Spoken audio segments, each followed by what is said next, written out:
Thank you so much, guys. And in the world of fancy LCS vitalities, Hyanan is the one that's going to be helping you through the home stretch, doing incredibly well. He picked up 11 kills, 6 assists against Fnatic for a total of almost 38 fancy points, which is a whole lot. Unfortunately, he's not on my team, but hopefully he's on yours. And in the very real fight for the Spring Championships, 5 players truly stood out as OP as the split comes down to the wire.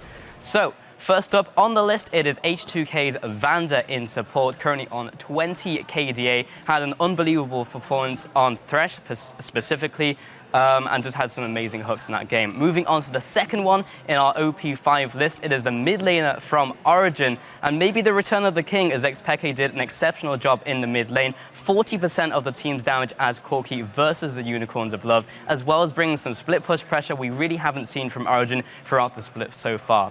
Moving on to our third contender in the OP5, it is FNC's Spirit, doing incredibly well as 2 games as Lee Sin. This is actually his 5th consecutive Lee Sin game coming out of IEM, and had a ridiculous kill participation, 82%, facilitating all of his lanes, especially top lane with Gamsu camping the hell out of Smitty J. Then on to our last, or second to last rather, OP5 is Elements Mr. Rales. After the team had a really great performance, a lot of it was on Mr. Rales' back. 38% of the team's damage was doing a whole lot in those games. And moving on to our very final OP5, it is our very own H2K Oda Walne, who is on the desk over there, had an incredible performance as Rammus. Okay, you could say 3, 1, and 12 in those performances, and the least deaths out of all the top laners so far. So with all these OPs locked down, we're going to send it back over to the analyst desk to take a look at our MVP.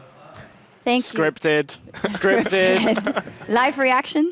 2 actually H2K members in there. I mean, Vander did really well today. For example, we were playing, and when we were playing around Vander and making catches with him, he would always yell "Mad Life," and he would just like manage to land hooks on everyone the whole game. But as for me, I don't know. I just play Rammus and I just run around with my power ball and I press my W and R and I just get OP5, so it's pretty easy, I guess. mean, everybody says it's a really easy champion, but we were talking a little bit off air, you know, because the W cancels the Q and all. Like, what are some of the finer decision makings on this Rammus champion? I mean, it's hard at first to learn him because laning phase is hard, as I said. But when it comes to team fights and when you get the interactions between your Q and W, there's been so many times when I was learning the champion that I just run in and I don't get my W off, and then I get 60 for 6 seconds and I'm the squishiest champion in the game and I just explode and I lose the team fight just like that. So it's tricky, but it's not really that hard. You just need good sense of how you could zone people and how to have a big impact in the fight, because you don't really need to go for the flash downs. You just need to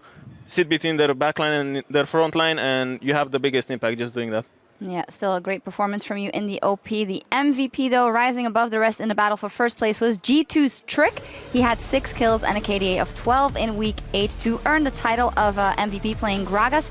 And Italy, this is always tough at G2 where a lot of people are doing well, but Trick has just been such an important force. What do you make of his play this spring? I think he's really good. I think he brings a lot of aggression, and he doesn't take that many risks by playing so aggressive. He just knows what to do, and I think he's a really important factor to why G2 does so well. He's super good. Yeah, that's what I like the most about him. It seems like aggression, but it's just pressure that he puts forward, because he will get some camps in his jungle, especially on Italy, and then invade, he will put vision. So he always makes vision-informed decisions and avoids getting caught out. He doesn't have to gank for his lanes very often because they self-sustain very well. Like Hybrid and Emperor are so good at playing matchups. Even Perks always kind of wins mid on his own. But then he does the right thing. Instead of like greeding to push an advantage and going for a crazy dive, he will just invade, mess with the enemy jungler, leave some vision, and enable his lanes that way. So I'm a big Trick fanboy overall. And then he comes up with a game-winning play yesterday. Man, I really wish we had that live on the broadcast. Official and I took a look at that, and like 4 times with vision toggle. So like, is that Hyanan out of position? Is that Trick making a godlike play? No, it's Trick making a godlike play, and it's such a good play. I'm happy to see Trick finding a lot of success here. Yeah, definitely. I remember when I looked at the stats a couple of weeks back that he still topped the rankings in terms of deaths in the games, but they have significantly turned that down and played more of the big game, the macro game, and getting better at that. So dangerous. G2 going into the playoffs as well as the rest of our top teams. Now, the final week of the spring split comes your way next Thursday, with each team facing their final 2 opponents before the playoffs. And because of daylight savings time starting in NA, the game time is 6 p.m. here in Berlin, but 10 a.m. over across the Pacific. And the Giants will go up first against Origin. We see H2K versus the UOL. And Elements will face Fnatic, so some very interesting matchups. Interesting matchups and a playoff preview, perhaps, in our match of the week. You mentioned it already. H2K taking on the Unicorns of Love. That's one that we've got our eyes on and looking forward to for next week. What do you think? Which Unicorns will show up? I mean, Lulex is playing on the enemy team, so it's going to be kind of a grudge match for us. So it would be fun playing against them on the enemy team finally. But I think it's going to be interesting. I think next week is going to decide a lot for the playoffs. It will, and not only for the LCS as well. There's a lot to decide outside of that because, as a reminder, the European Challenger Series final is going to take place on Tuesday between Huma and the Copenhagen Wolves. That is going to kick off 6 p.m. Central European Time, 10 a.m. Pacific. It's a best of 5 here from the LCS stage. LCS crew, you're going to be joining us as well, and the winner is going to get the top seed going into the summer promotion tournament. Make sure you don't miss any of that. Sure to meet Giants there in one of those because they are eliminated and are in the promotion tournament. Giggling again. What's up, Crappo? No, see, the timing is all rude right now. I just wanted to add, it's really good to see that at least next week Lulex will be able to win a game on his own for H2K.